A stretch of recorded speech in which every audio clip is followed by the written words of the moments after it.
Hello, everybody. Welcome to the Buckeye Weekly Podcast. I'm not Tony Gerdeman. I'm Tom Orr. We have a little bit of an emergency breaking news episode here. Tony is off covering basketball like a good reporter would. And then the world blew up. So I am joined today by Kevin Noon. Kevin, how's it going? I don't know what Tony says. I like ketchup I don't know how any of that stuff works there, but it's a crazy day from the time that we got the notice on the JSN news. As I was on the radio doing a radio hit, I built the show, and then more news came out. So I'll probably need to keep Twitter open, and all apologies to Jalen Johnson, who entered the portal earlier today. I think that news feels like it was 14 hours ago. Yeah, I got the Tuesday episode of Buckeyes Tomorrow Morning edited early, done, posted, ready to go at 6:30 tonight. And then news broke that Jaxon Smith-Njigba, Ohio State star wide receiver Jaxon Smith-Njigba, will not play in the Peach Bowl. The official statement from Ohio State says, quote, Jaxon Smith-Njigba, the record-setting wide receiver for the Ohio State Buckeyes, will not play in the 2022 Chick-fil-A Peach Bowl. The junior from Rockwall, Texas, will instead continue to rehabilitate a season-long injury while also preparing for the 2023 NFL Draft. Head coach Ryan Day is quoted as saying, quote, I want to thank Jaxon for all he has done for our Ohio State program. He has had such a major impact here in Columbus on and off the field in a relatively short period of time.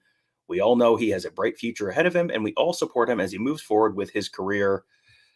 Kevin, this was such a weird situation because we kept getting conflicting information. You'd hear from someone would hear from a good, reliable source. Yeah, it's, he's looking like he's in, and then, oh, well, there's some other stuff going on and maybe not. And then, boy, it really is trending in a really positive direction. And then all of a sudden, boom, he's not playing. This is a wild one. Ryan Day was asked on Sunday during the post college football playoff press conference about Jaxon Smith-Njigba's status and was asked, was this injury? Is this, opting out kind of situation?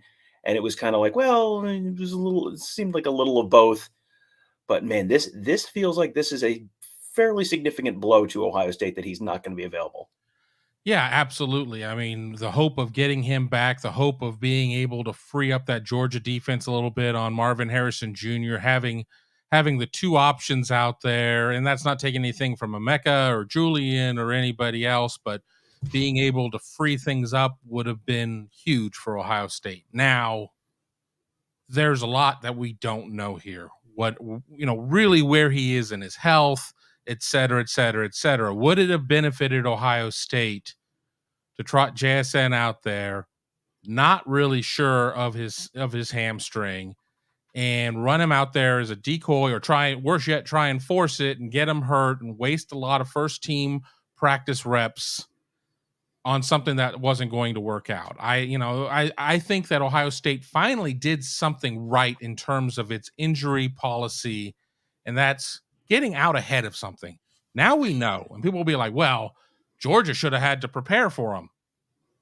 Georgia's got eyes. They know what's going on. They have a good idea. It's not like Georgia was like, who knew? They got this guy. His name's Jaxon Smith something or other. I think we should maybe practice for him. I don't know. So I think in all things being equal, them getting out ahead of it is a good thing. It's obviously a huge loss.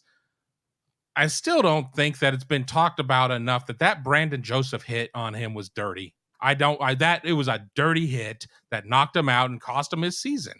And, he was already to the ground. People were like, well, targeting. I don't care if it was targeting. It was just a cheap, dirty hit. So it is what it is. Off my rant. But, and the thing, too, that we know in there is there's not going to be a Chris Olave return for another year. He's going to the draft. That's it. There you go. Thank you for your service. Next man up. Yeah, and it will be next man up for Ohio State. And the next man up has been just the man up most of the year, really. I mean, because he played in 3 games, and it was, about a quarter against Notre Dame, and then maybe a quarter against Wisconsin, a half? I mean, he barely played, and when he did play, he did not make much of an impact. And then you saw him a little bit against Iowa again, and then he goes back out again.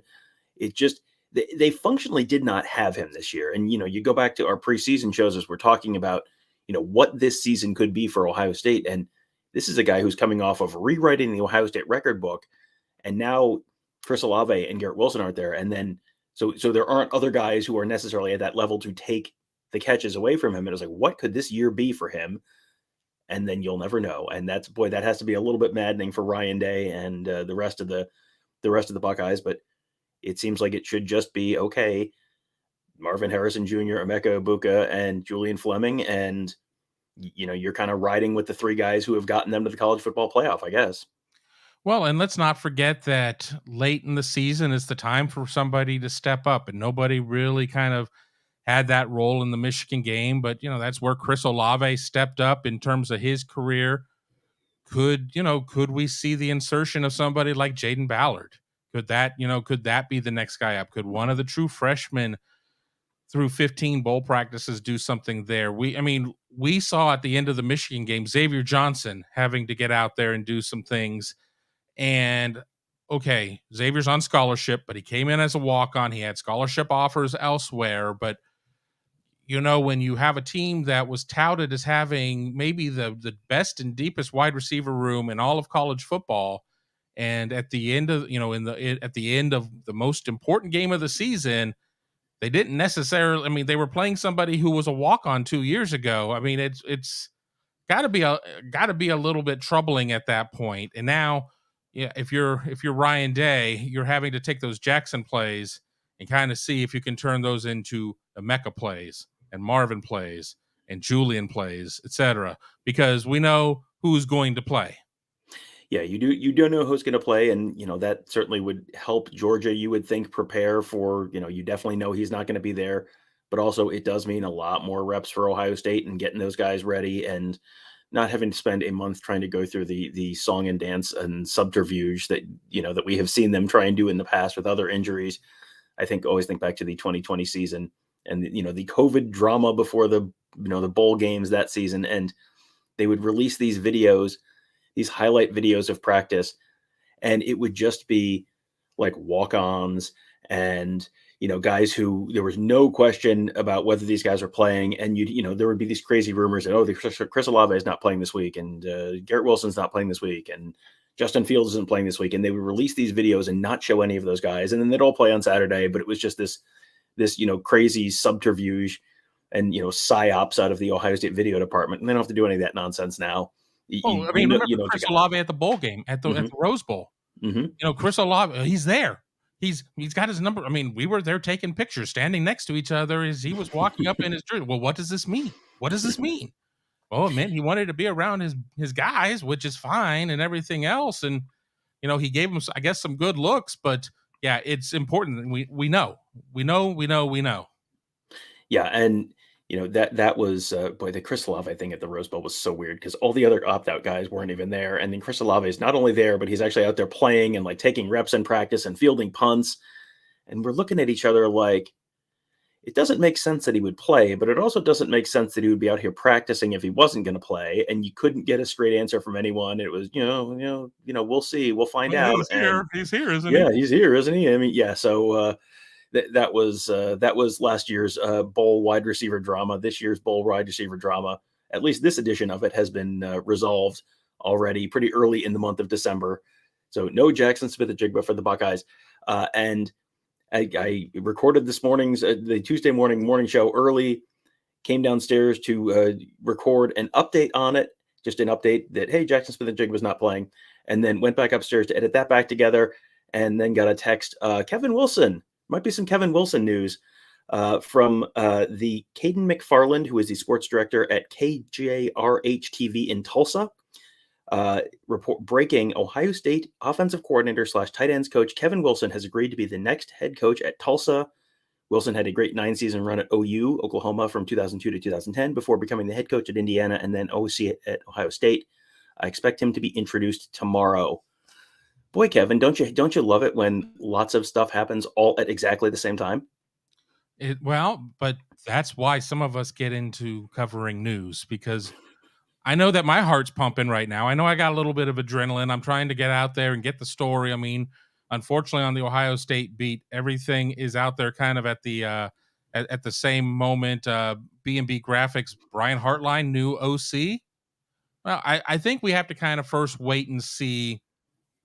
I would expect Kevin Wilson to wear two hats through Ohio State's bowl run. That's not, you know, not something uncommon when you're playing for a national championship. If this were just the Orange Bowl against Clemson and, getting on with the 2013 or 2023 season, maybe you move on, but certainly something there. I mean, it opens up a spot on head count for offense for 23 moving on.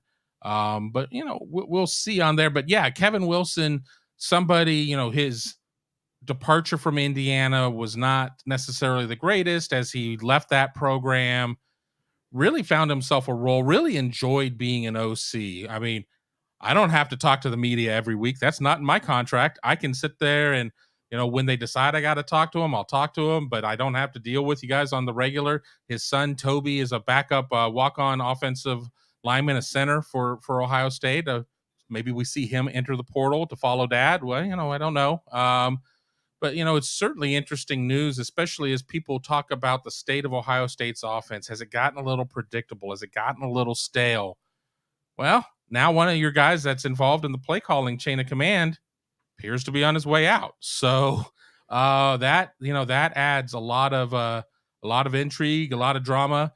And we know with Ryan Day's NFL experience that we can't just necessarily look at the collegiate ranks in terms of who might be on that OC hot board.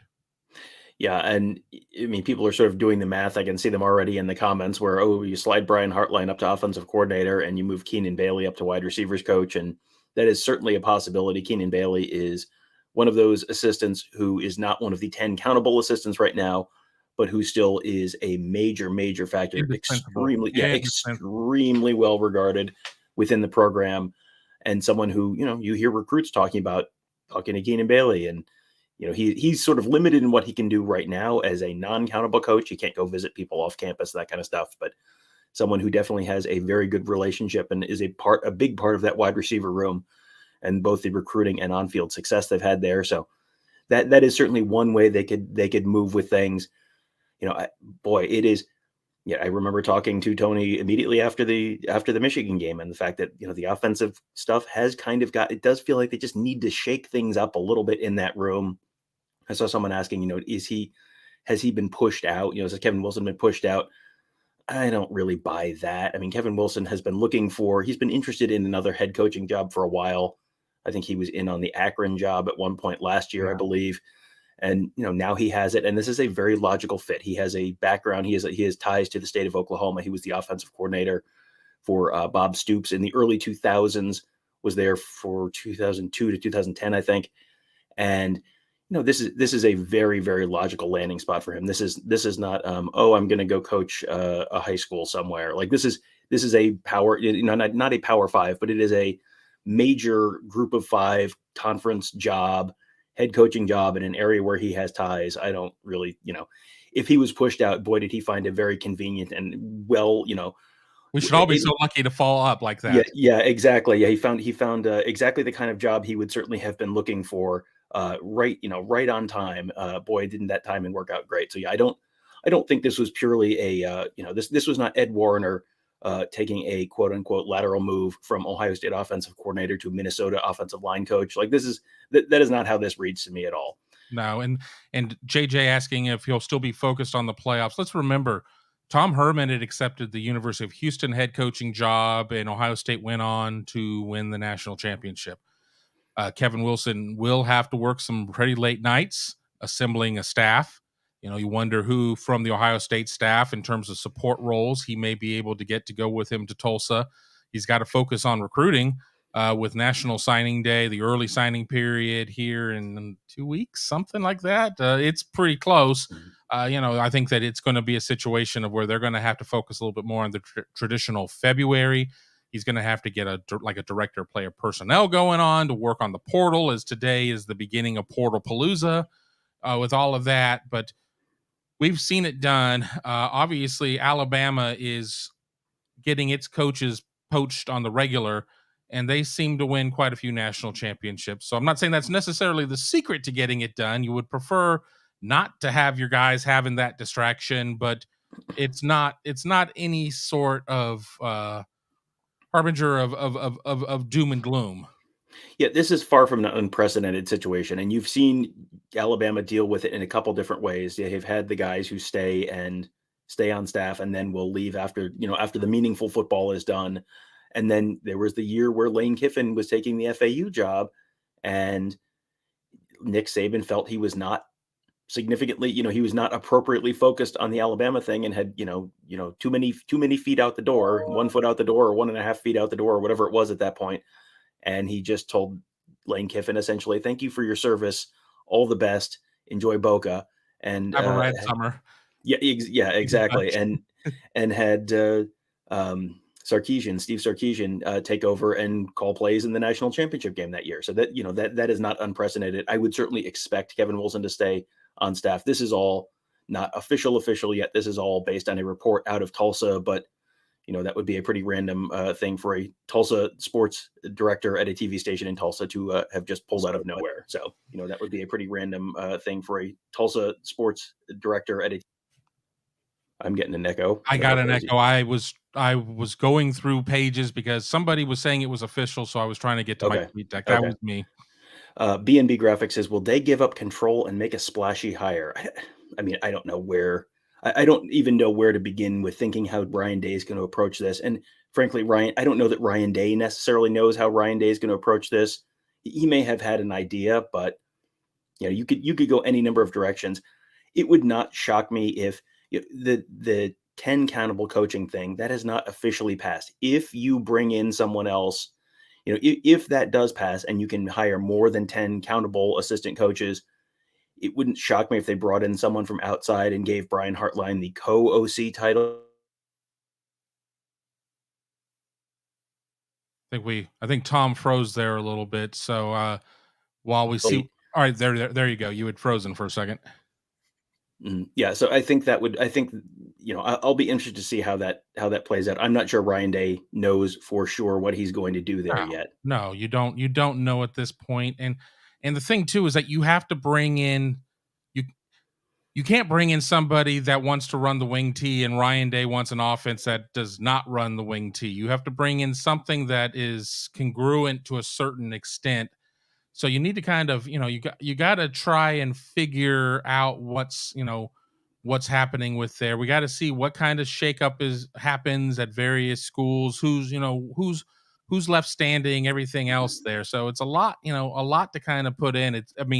I think that to B&B Graphics point, yeah, you would want to see a splashy hire. I remember Lincoln Riley interviewing under Urban for the OC position. And, sometimes you can't bring in somebody who's bigger than you.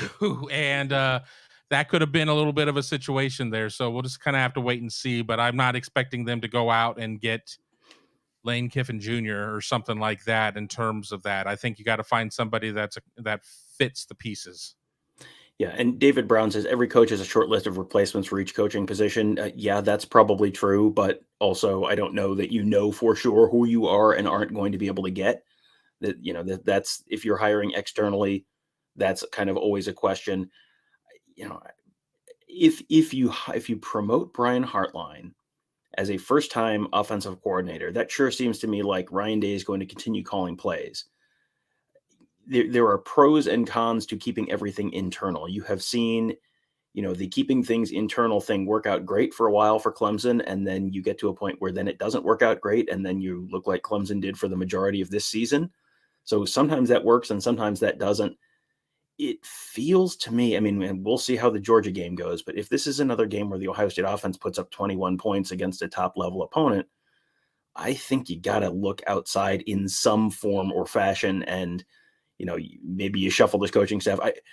I like I said, I would not be shocked if you see co-offensive coordinator Brian Hartline along with fill in the blank other offensive coordinator, and Keenan Bailey gets the wide receiver coaching job, and then you are taking more than 10 coaches if that rule passes, or you're shuffling people in some other way if it doesn't. But yeah, that'll be interesting. I do not have any names in mind as we're sort of talking about this.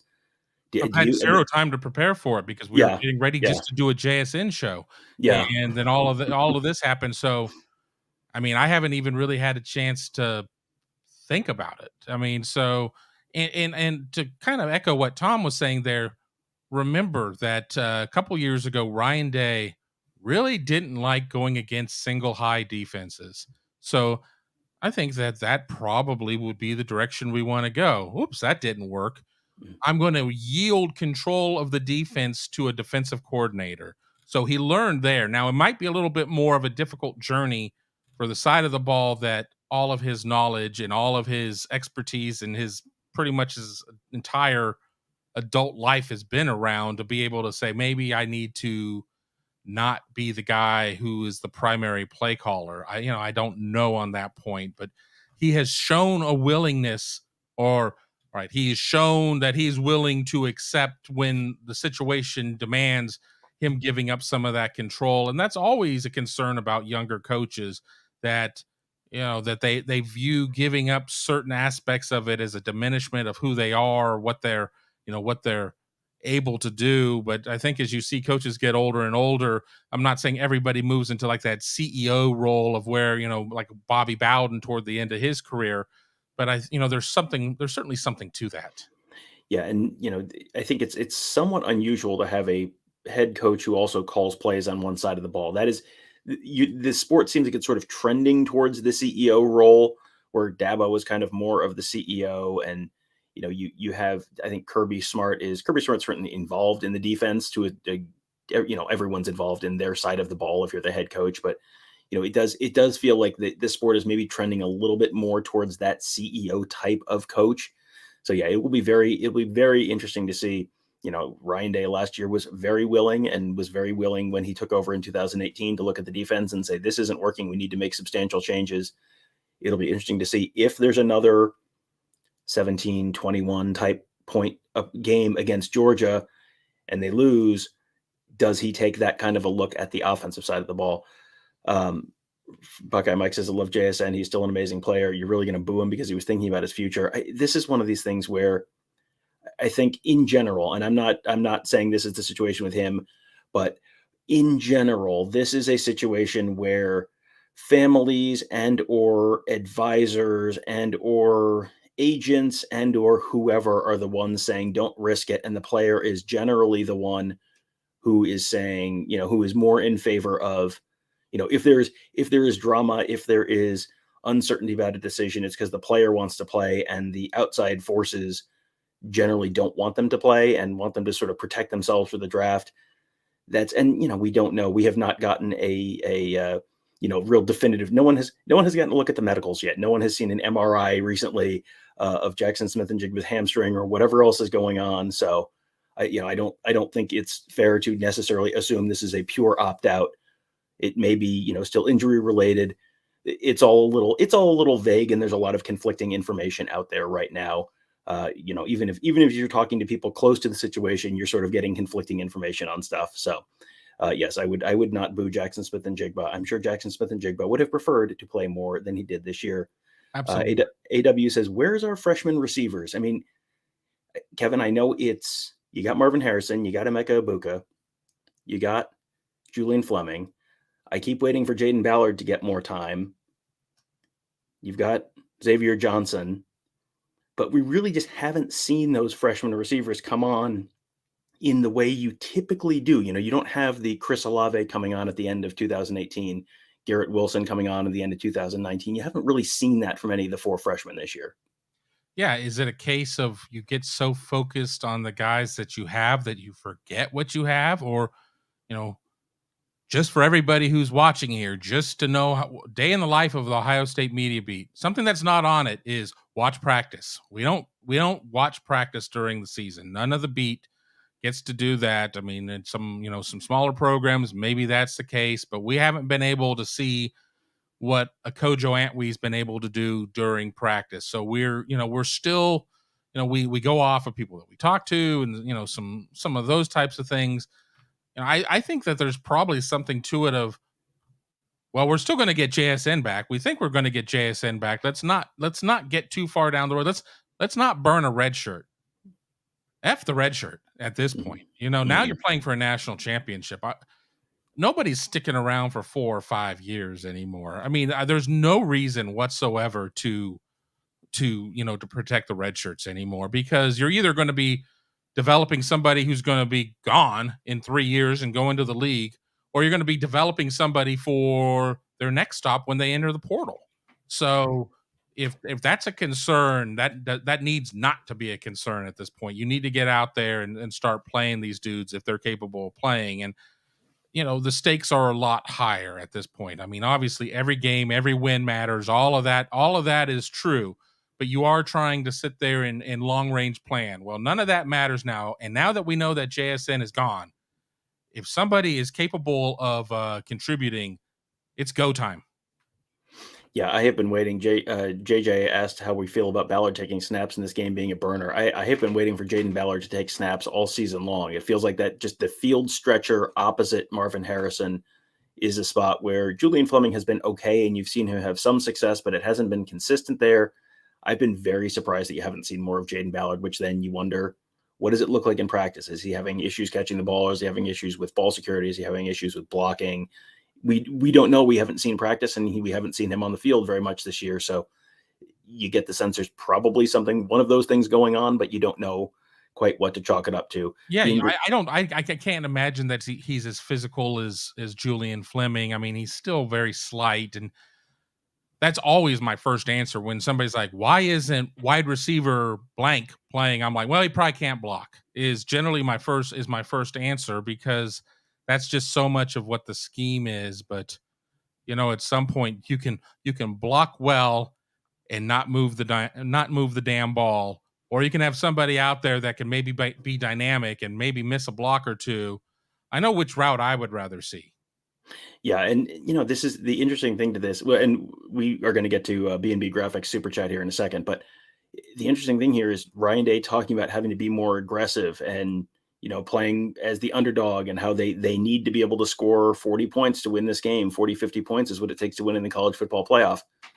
You'll wonder if that maybe changes the calculus somewhat on this kind of stuff, where normally you want to wait for the guy to be the third year and be ready to be a well-rounded player, and you may just have to be a little more YOLO in this one and say, well, if you can get the Devin Smith guy who went to Devin Smith's high school and wears Devin Smith's number and runs the Devin Smith route real well that we have seen, and has been comped to Devin Smith since about 10th grade, then maybe that's something they need. That is not something they've had a ton this year. So we'll see how that goes. We'll see if that is anything that gets worked into the offense a little more. So here's the super chat from B&B Graphics. How much does the line move with Jaxon Smith-Njigba's announcement that he's not going to be playing? Buckeyes were about a 6.5-point underdog coming into this. Do you think, Kevin, that the 6.5 points was priced in with him playing or him not playing? I think it was priced in with him not playing, or a great amount of uncertainty about that. I don't think 6.5 is with him out there. I think what is JSN worth in this type of game against a Georgia defense that gave up 500 yards passing against LSU? I mean, granted, that's kind of all that LSU had, but you can make the argument at times that might be all that Ohio State has.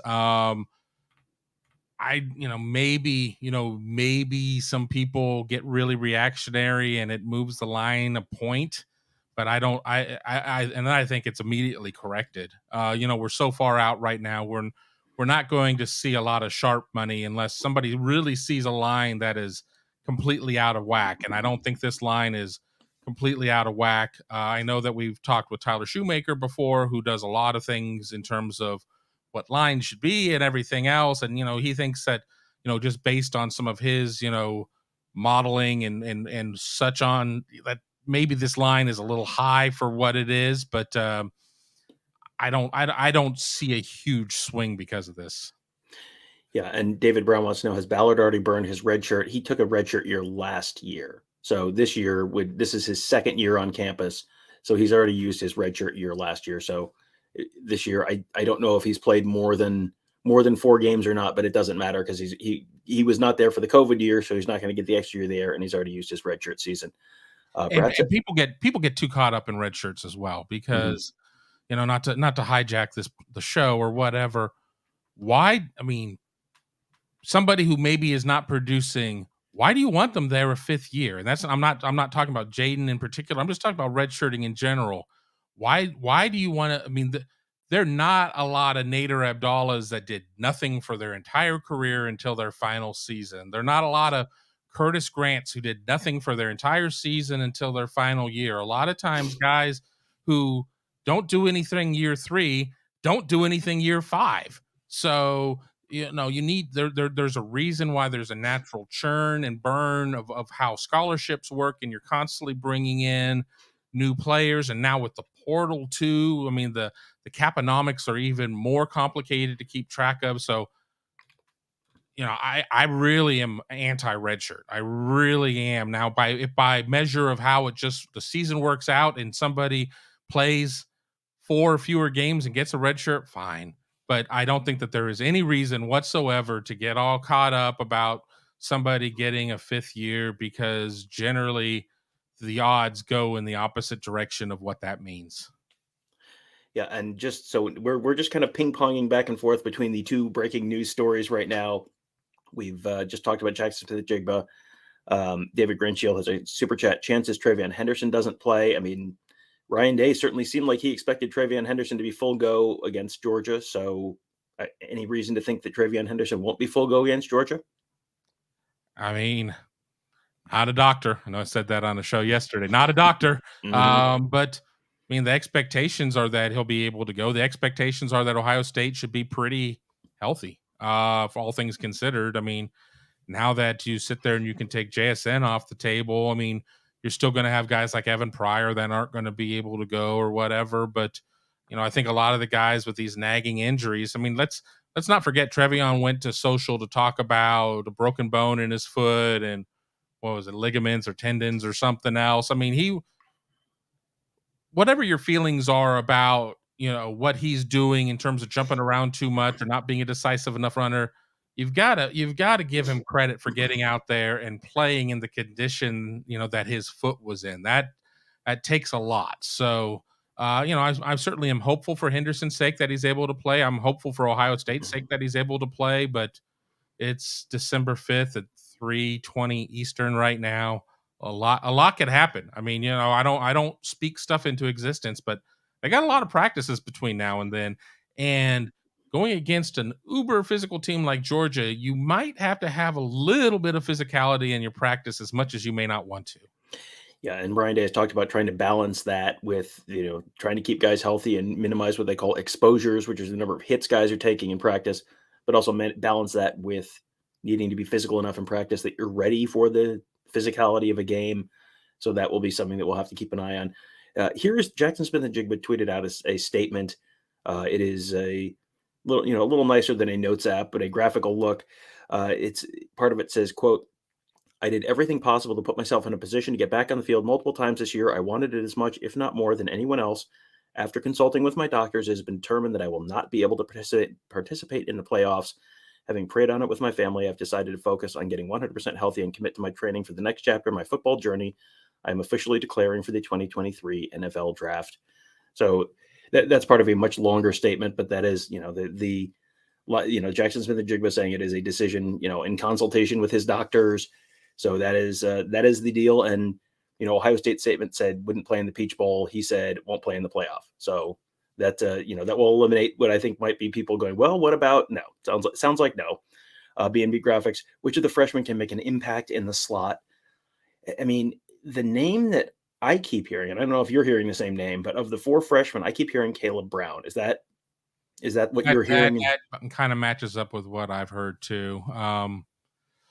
A lot of these guys have very similar body types, but just because they're similar body types doesn't necessarily mean that this guy can play inside and outside. I mean, they try to cross train him as much, but Caleb is kind of the guy that seems to has the inside track for the inside, if you will. And so I got started on a transition from one of our breaking news stories to another, and then got derailed by a super chat. The other breaking news story is TV reporter Caden McFarland, sports director at KJRH TV in Tulsa, says breaking: Ohio State offensive coordinator, tight ends coach Kevin Wilson has agreed to become the next head coach at Tulsa. Wilson had a great 9-season run at OU from 2002 to 2010 before becoming the head coach in Indiana and then offensive coordinator at Ohio State. I expect him to be introduced tomorrow. That is not a confirmed report, but that is a TV guy out of Tulsa saying that Kevin Wilson, Ohio State offensive coordinator, will be the next head coach at Tulsa.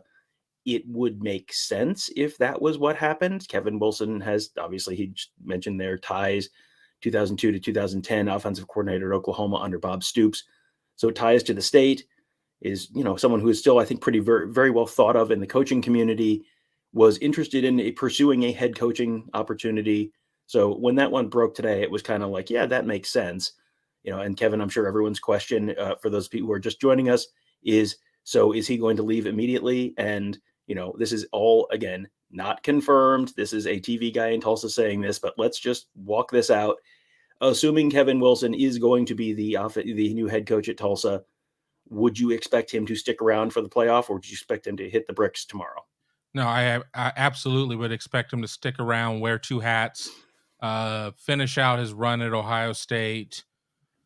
You're an Ohio State fan, and I know in terms of our chats, it's not 100% of, trust me, from what I've read, but hopefully something that takes him through a game at SoFi and maybe a trip to the White House, but certainly through the Peach Bowl. There's a lot of stuff he's going to have to take care of in terms of assembling a staff and working on recruiting with National Signing Day not that far away, the December edition of that, and monitoring the portal and everything else. But we see it time and time and time again, and generally it works out pretty well. Now, if Ohio State were playing in the Orange Bowl or the Rose Bowl, and it's weird saying that because these are prestigious bowl names, but they're not playoff games. They're not part of the 4-team college football playoff.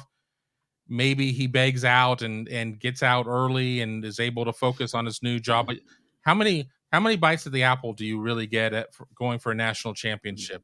Now, let me ask another question. How many bites of the apple do you get that at Tulsa?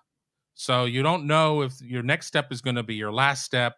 So this might be his last opportunity, honestly, to be able to compete for a national title. That's not saying that once the playoff moves to 12, that Tulsa couldn't win the AAC and get an auto berth, and then what happens? But truthfully speaking, I would be very, very, very shocked if he was not 100% involved in the coaching staff and everything up and through the Peach Bowl and potentially beyond if Ohio State is so fortunate. And, Tulsa is a spot where there's probably going to be a little more patience in terms of you're not going to be expected to go win the conference next year. You're probably going to have a little bit of time to build. So, this one recruiting class is not necessarily the be all and end all, but you do kind of have to have, 1 foot in one world and 1 foot in another. I saw someone earlier asking, well, let's get to the super chat first from Ryan Dawes. Does Ohio State hire an offensive coordinator? Does Parker Fleming stay strictly special teams? And the answer is we don't know yet. If you were going to do everything internally and you're not bringing anyone else in from the outside, you move Brian Hartline up to offensive coordinator maybe, and then you move Keenan Bailey up to full-time wide receivers coach as one of the 10 countable guys. That is certainly one way they could do it. If you're going to do it internally, that's probably the most likely way you would do it. I think there is a case to be made that you want to bring someone in from outside. I saw a couple of people in the chat floating the idea of Andy Ludwig, the Utah offensive coordinator. That would be a very weird fit to me. That is a very different system from what Ohio State runs. And also I think he's been on staff with Kyle Whittingham forever at Utah. That is a staff that has been just kind of very cohesive and the same guys for, a long time. I think Ludwig and Morgan Scully have been there on staff with Whittingham for quite a while. And, that is a nice place to live. And, you're probably getting paid pretty well, and you have incredible job security in a way that you wouldn't in other places. And with a 12-team playoff, you might be in the 12-team playoff in a couple of years. So they would have been a number 4 seed if they were on the 12-team format this year. That's that's not nothing. You talked about not being able to win a national championship probably at Tulsa. It's maybe a little more plausible at Utah than it would have been 5 years ago, certainly, and 10 years ago, even more certainly. Well, and the thing too with Kyle Whittingham is people have been trying to retire him for 3 or 4 years now. This is going to be Kyle Whittingham's last year. This is going to be Kyle Whittingham's last year. Well, they keep getting to the Pac-12 championship game. So, is he going to at some point say, all right, I want to end on a high note? I don't know the Utah roster well enough to know when that bubble may burst in terms of having just this group that has created so much success over the last few years at Utah. But if Utah, if Kyle does decide to call it a career at some point and Ludwig doesn't get, promoted, then you never know at that point. But you're right. It's certainly not the same system. And while you want to be able to bring in somebody who has some different ideas and might expand the playbook and expand some of the things you're doing, it's kind of like why I don't know if I necessarily like what's happening at Wisconsin with Jim Leonard, reportedly staying under Luke Fickell and having a 4-3 guy and a 3-4 guy. And it doesn't feel right. Yeah, it does. There's a certain amount of stuff that just has to mesh. And, there's a little bit of, I go back to when Ryan Day brought in Jeff Hafley to run that kind of one high defense, and it worked great. And then you brought in Kerry Combs to replace Hafley, and Combs hadn't run that type of system before. He was not like a Pete Carroll type of guy. And then then suddenly it stopped working. And was that because you lost Chase Young and Jeff Okudah and Jordan Fuller, or was it because you lost Jeff Hafley? And the answer is we'll never know, because you changed a couple variables at the same time. So can't run a scientific experiment there, but it didn't work great. So I saw someone earlier asking, will Kevin Wilson poach any Ohio State assistants with him to go coach at Tulsa? And, you would have to probably have a pretty substantial jump in responsibilities and title to go from Ohio State to Tulsa, because you're not, Tulsa is a private school, so they're not subject to FOIA. So, I can't Google exactly what the offensive coordinator at Tulsa made, but I think it's probably safe to say it's maybe a lateral move. So if, let's pick an Ohio. It's not going to be that guy. When Tom Herman left, Fernando Lovo, who was kind of a chief of staff type, went with Tom there. You go and you get, the number 3 strength and conditioning guy. You get a couple of GAs that you move up, or it's not like I wouldn't expect to see a situation of where he pulls any of the quote unquote the 10 coaches, the 10 counters, unless it would be like low man on the totem pole, and that maybe there's a blessing there at that point. It's like, why don't you just take them with you while you're at it or something? And I'm not advocating for any of that type of move at this point, but I'm not expecting to see something to where Tony Alford and Perry Aliano both take lateral moves to go over to Tulsa. I don't see anything like that. Yeah, I mean, if you're, I'm just going to pull a name out here, Corey Dennis, and you have forever dreamed of being an offensive play caller, an offensive coordinator, and you want to do that tomorrow. I don't know, Corey Dennis makes $400,000 a year, something like that. I mean, you're not getting a pay bump. So it would have to be, you really, really want to call plays, and you really want to be on the side of the ball with Kevin Wilson at Tulsa.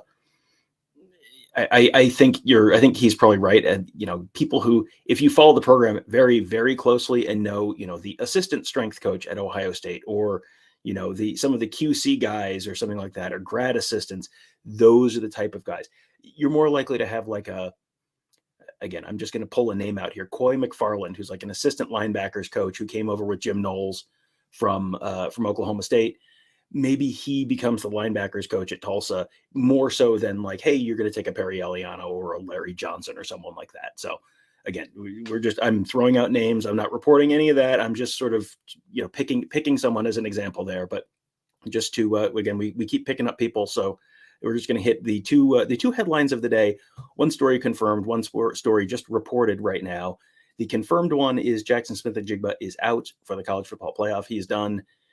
Doctors said he was not able to be cleared, so he's going to be out. Ohio State will be without Jaxon Smith-Njigba for the Peach Bowl, and then if they win again for the national championship game. The story that is just reported, a TV reporter out of Tulsa saying that Ohio State offensive coordinator Kevin Wilson is going to take the Tulsa head coaching job tomorrow. That is not confirmed. Ohio State has not confirmed that. We have reached out to Ohio State. Ohio State has not confirmed it, but that's the that's where that's the two pieces of news that we are all sort of processing together right now as we go through this. I want to thank King Bronco for his super chat, but because it's not in a language that any of us can read, I'm not punching it through. I was So, just sorry so if you do heard. so do better. Yeah, if you heard me kind of pause, I was trying to decipher what the heck that was. So yeah, so that's fun. Um, Boy, it is quite an eventful day. Which of these? I mean, which of these do you think? The not having Jackson Smith-Njigba, who they have not had all season functionally. I think I saw someone in the chat say he had taken 60 snaps all season, which feels about right. Feels Which of like a them? little high, to be honest. Yeah, I mean, which of those is potentially a bigger hit to the team going into the Peach Bowl for you? Is it not having Jackson Smith-Njigba, who they, obviously an incredible impact player, but they haven't really had him all season, or is it Kevin Wilson, who now, even if he's spending 15% of his time thinking about Tulsa and assembling his staff at Tulsa and all that kind of stuff, that maybe just takes that much focus off of Georgia. Which one do you think is potentially a more impactful thing? I'm going to say the JSN, just because the potential of having JSN out there, and even if he was 75%, and we throw these numbers out there, and it's all very loosey goosey anyway, because who truthfully is at 100% at any given day? I mean, I don't remember the last day I was at 100% or 90% or anything like that, but I think that it would be more impactful from a positive standpoint if you had JSN and he was able to go out and do JSN things about what it would mean for the Ohio State game plan. Kevin Wilson is a veteran and a longtime coach, and he's a pro. And while it would be very naive to say, well, he wouldn't maybe have any reason to be distracted. I mean, he's going to have distractions in terms of trying to get the next job ready and everything else. He knows what it takes, and again, he's been here long enough and he's been in the game long enough to know how special it is to have an opportunity to compete for a national championship. He was on the 2020 team that won in the semis and then just didn't have enough of a team out there in terms of health to be able to compete with Alabama, and they got gobsmacked. So he remembers that. He remembers what that situation was. So he's been part of the team that got punched in the face. He's been part of the team that probably got wronged in terms of the Clemson game the year before that year. I mean, so I certainly view JSN as the more impactful short term type of story. Yeah, and I would agree with you on that. It's, Kevin Wilson is not the guy who is making the play calls. We've asked about that this year, about like the real mechanics of the play calls. And, you always get it's a bunch of guys sitting in a room drawing up ball plays. You get that kind of answer. But then, where the rubber really meets the road, Ryan Day will ask for, a couple recommendations on plays, but then Ryan Day is the one who's actually making that call. So yes, it should not materially impact this, this game too much, you wouldn't think. And again, let me reiterate, this is an unconfirmed report out of Tulsa from a Tulsa TV news station. So we'll continue to monitor that one. King Bronco said, "Sorry, done talk to text again. LOL." That is some Ask Jeeves era Siri getting I was that kind going of to talk say to text. talk to text generally turns stuff into actual words, just the wrong words. I am never typing ducking. I promise you. If I do talk to text and it says ducking, just know that's not what I was saying. It's shucking. Come on. Trucking, yes, Kevin Big in the trucking business. Yes, that is. Boy, I'm just sort of scrolling through the chats now. I think there are some folks who are upset with Jackson Smith-Njigba, and I don't think that that's fair. I don't think you can be upset with him, because either you're going to take him at face value that his doctors feel that he wasn't able to play, and I don't think there's any real reason not to take him at face value there. But even if you don't want to, there's no indication that he was the one who was, no, thank you. I would prefer not to play, even though I'm 100% healthy. I don't think he's 100% healthy. I certainly don't think he's, just sort of respectfully declining to participate. That is not how these guys are made. Like, this is, you don't have guys opting out when they're perfectly healthy just to choose not to play in a game that is extremely meaningful like this, that would, quite frankly, probably help his draft stock if he had a good game. So to me, I don't think that makes a whole lot of sense. And, I mean, it's the internet, so people are going to write whatever they're going to write, and they're going to say whatever they're going to say. The idea that he should be catching a bunch of backlash for this that feels wrong to me. Oh, absolutely. But people have their opinions, and that's where we're at right now. And it would benefit him to be able to put a little tape on, out there from this season. What would he have looked like if he would have played? Because honestly, we didn't get to see much against Notre Dame, and any sort of return after that, which was brief, was heavily compromised. So if Ohio State were again playing in the rose or the orange this year, I think we would have seen a lot of opt-outs. I think that you turn the page to 2023. I don't think we see CJ Stroud playing. I think we see McCord and Brown playing in that game. I don't know what we see necessarily running back. I think that it's not necessarily an opt-out to go to the next level, but I think that you shut down Henderson and Mayan Williams in that type of case and say, well, we're going to see what Chip Trainum and Dallin Hayden are capable of doing. I mean, there's a lot of things going on at that point, but I just, I can't imagine that in playing for a national championship, not having really the whole year. I mean, let's 60 snaps or not. He didn't get any of the season. He hasn't even really been around the team for several of the last weeks. I mean, he was there for the Michigan game. He's not playing voluntarily, in my opinion. And whether it's medical advice or advisor advice or whatever, and from his statement, it was medical advice. That's what it is. And at the end of the day, you have to make sure that you're taking care of yourself, because the only person who's going to look out for you is you. And here's, I think, a piece of context that people may not be aware of. Jaxon Smith-Njigba's older brother, Kanan Smith-Njigba, is a professional baseball player in the Pittsburgh Pirates system. And he was kind of moving himself up the ladder. I talked to Jaxon Smith-Njigba about this at the Rose Bowl last year, because he was, Kanan Smith-Njigba had just gotten out of the 40-man roster and was, kind of pushing for a spot on the major league team.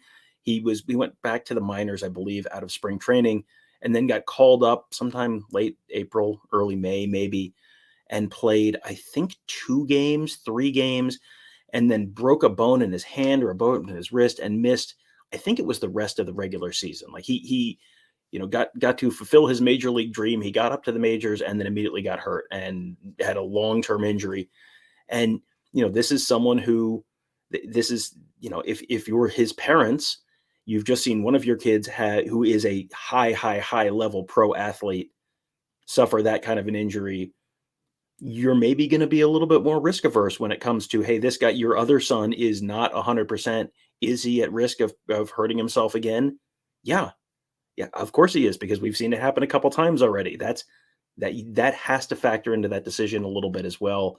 Again, I am not saying that is how the decision got made. I'm just trying to give you guys a little more context around, hey, this family has some recent experience with similar kind of stuff in this, at this level of sports.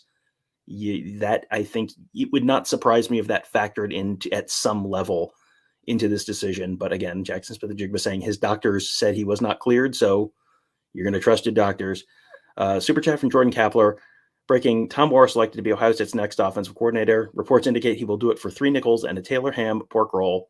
That's redundant. It's either Taylor ham or pork roll, Jordan. Come on, get it together. More details to follow. 1, you're paying 2 nickels too many, and 2, I'm offended by him being the offensive coordinator. I am offended, so maybe you should pay him 3 nickels. Yeah, I will respectfully withdraw my name from consideration for the good of the Ohio State program, and also because I would probably have to stop doing the podcast then, and I kind of like doing the podcast, so that's why. So I was just like all those coaches who weren't going to get the job, I'm going to pull my name out and thank them for their interest, but no thank you. I will be your 4th down decision making coach if you'd like to hire me for that. So I'm trying to pull up now just to see if there's anything new on the from Caden McFarland, who is the reporter out of Tulsa. I have not seen anything new, which is interesting. Is you haven't seen, as far as I'm aware, any additional confirmation, and you haven't seen any sort of refutation of it either. Normally, you would get this is now an hour old, and there's nothing new The there. fact that he's not having to defend his report, Right.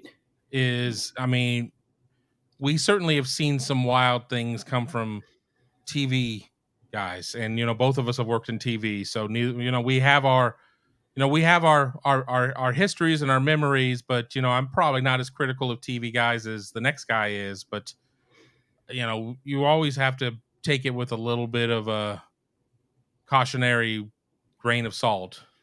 Yeah, and I'm scrolling through mentions, I'm scrolling through quote tweets, I'm scrolling through anything, and there's it's a bunch of Ohio State folks suggesting Brian Hartline call the Peach Bowl, and that's it.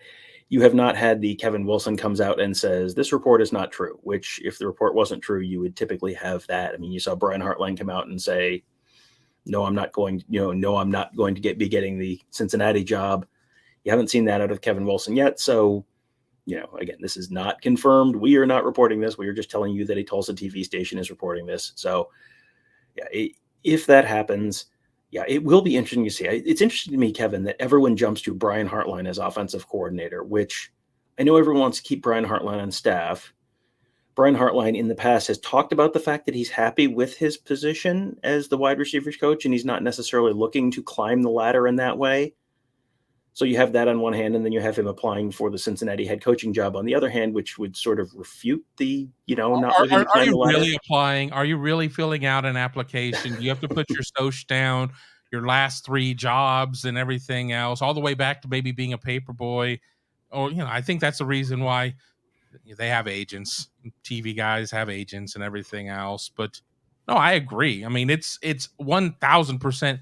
We don't want to lose Brian Hartline. We don't want to lose what he does. He's a witch when it comes to recruiting and everything else. So whatever it takes, name him, the supervisor to the head coach, if that's what it takes to keep him there. But he's happy. Keep paying him. I think that everything's going to be fine. It's going to get to a point where a head coaching job is going to get presented and he's going to interview, and then he's going to have to say no. And Ohio State's not going to be able to pay him what a head coaching job, even at a low level Power 5 or even a higher level Group of 5 job, is going to be able to offer. And then a real decision is going to have to be made there at that point. But, I'm fully on board with everything that Tom has said about trying to find a spot for Keenan Bailey and everything else. But the NC2A just needs to get around and get away from the cap of 10 and allow programs to act a little bit more freely in terms of what it is they're going to do there. I think that going out of house eventually is going to be the right decision, but I think you could see the co-labels there too. But, if you go through and read everybody's title, everybody more or less outside of maybe the lowest level couple of coaches are associate head coach, assistant to head coach, adjacent to the head coach. All of these titles and labels are there in order to be able to pay them a little bit more based on what the position is. Yeah, assistant to the regional manager. Yes, that is. It is a title bump game and just another way to legitimize giving people a little more money to keep them on staff.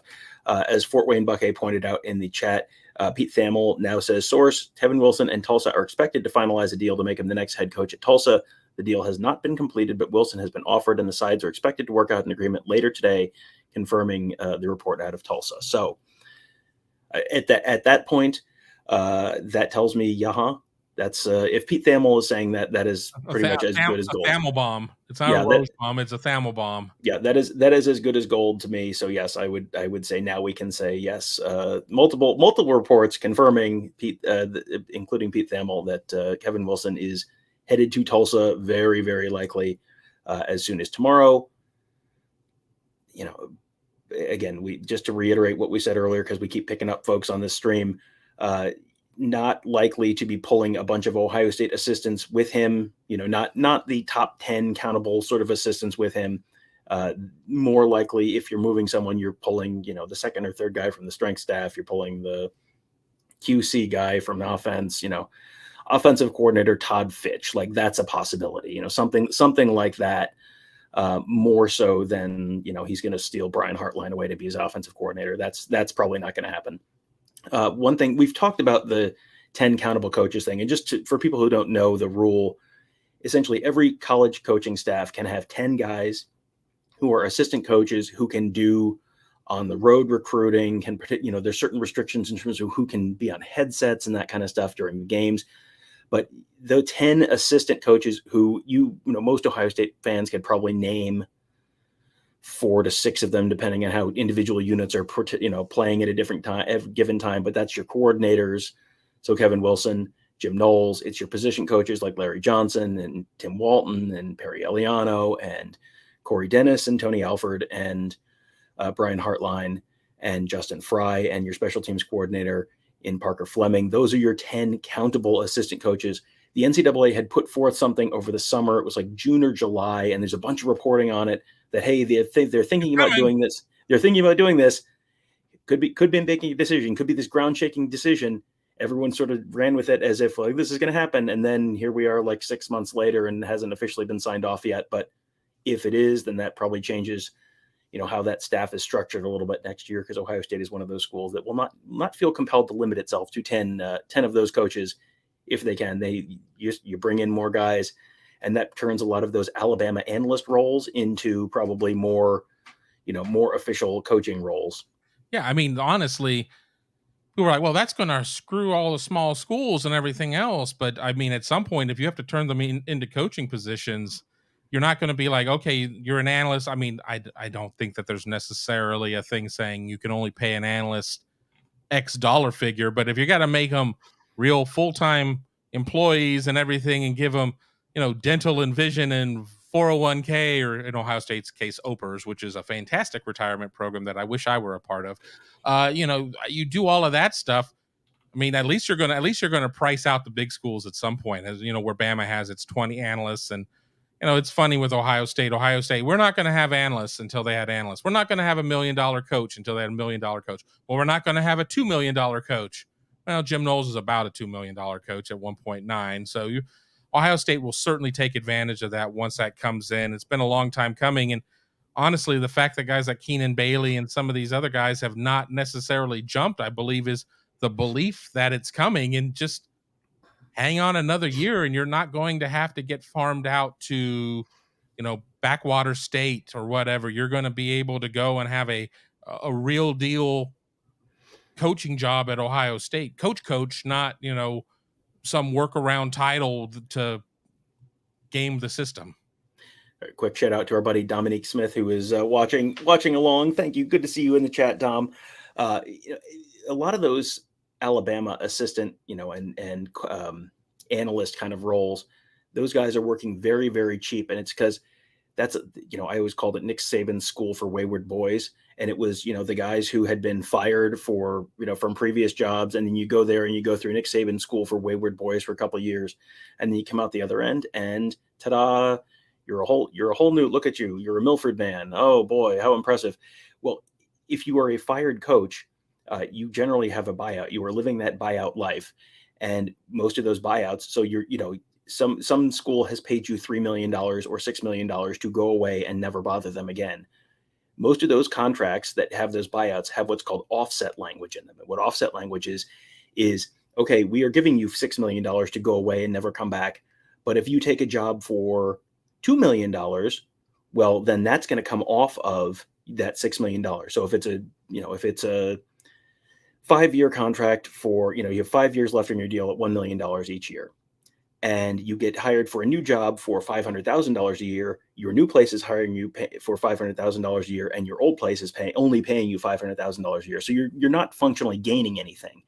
So what you can do if you're Alabama as well, if he was an offensive assistant, well, he would be making $500,000, but because he's only an analyst, he's only making $30,000 a year. And boy, he's just an analyst. So this is what these jobs pay. So then you're still getting most of your money from the buyout and not from Alabama. So that is why you see staffs, loading up with analyst guys, how those contracts kind of work. So again, that's that's a little bit of a digression here, but this whole show has been kind of one long digression. So that's sort of here we are, just sort of scrolling through the chat to see if there's any other questions that we have not gotten to, as we're now over an hour on this. Goodness, what a fun surprise this afternoon has been. Yeah, I was going to say, I thought about maybe doing a show today, but then when the news started happening again, just for those who've joined us, the timeline was the JSN news, and then before we were able to even get on the air, the news came in about Kevin Wilson and those reports, and yeah, it's been like a dead run since. Yeah, it has been quite a busy afternoon. I think we're good though. I think we have kind of covered the news of the day. Your wife is hiding her face in disgrace, doesn't want to be associated with you. I can't blame her. I wouldn't want to be associated with me either. I can't blame her at all. So again, just to wrap it up, yes, no Jaxon Smith-Njigba for the playoff. Doctors did not clear him. And Kevin Wilson apparently all set to take the Tulsa head coaching job. And we'll have to see. Boy, we are scheduled to have interviews at Ohio State on Tuesday. Kevin, do you think we'll have anything to talk about? I don't know. I mean, I was going to ask some special teams questions. I was thinking about maybe asking about a screen pass, but I might have to rethink some things. All right. Well, thank you guys all for joining us on this impromptu Buckeye Weekly emergency live episode. Tony will be back for the next time, whenever we're on for our next Buckeye Weekly episode. Tony will be back. He was covering basketball as all the whole world started exploding. So he has not been fired yet. We're still working with HR. We're still working with HR and getting some paperwork through, but he's still technically on staff. So yes, he will be back. He will be back for the next episode, assuming we have not gotten that paperwork through. But Kevin, thank you for hopping on here with me, and thank you all for hopping on here for a rather fast-paced. Boy, this is one of these. Wait, that was an hour? How was that an hour? It feels like we were going for about 27 minutes. So isn't it fun to have new stuff to talk about? And we will have lots of stuff to talk about over the next few weeks at BuckeyeHuddle.com. By the way, if you have not hit the thumbs up button, do that for us right now. Help us out with the magical YouTube algorithm. And then also consider checking out BuckeyeHuddle.com. We have a fantastic team of insiders, Kevin, Tony, and I all covering the team. But Mark Givler, Alex Gleitman on recruiting. My phone is blowing up with recruiting news right now as Alex is texting us some stuff that you can find on the huddle board at BuckeyeHuddle.com as we head into early signing day, just over 2 weeks away now. And lots of reports of Ohio State recruits visiting other campuses, Ohio State trying to flip recruits from other schools. It is going to be one heck of a month of recruiting. And oh yeah, there's a football game coming too. Oh yeah, and the transfer portal opened today, and safety Jalen Johnson is the first Buckeye to enter, probably not the last. Buckeyes will probably be shopping in the portal a little bit as well. It is going to be quite an eventful month, and a great place to spend that month would be at BuckeyeHuddle.com, where you would have a fantastic team of insiders at your fingertips, waiting to tell you all the stuff you want to know about the current Buckeyes, the future Buckeyes, the past Buckeyes, whatever you want to talk about. We are all there at BuckeyeHuddle.com. Sign up today. It's less than 50 cents a day, and try it for a month. This is think about all the stupid stuff you spent $14, $15 on in the last month. Like, you can go at this point, you can go to a fast food place and spend more than that for like one meal. Thanks, inflation.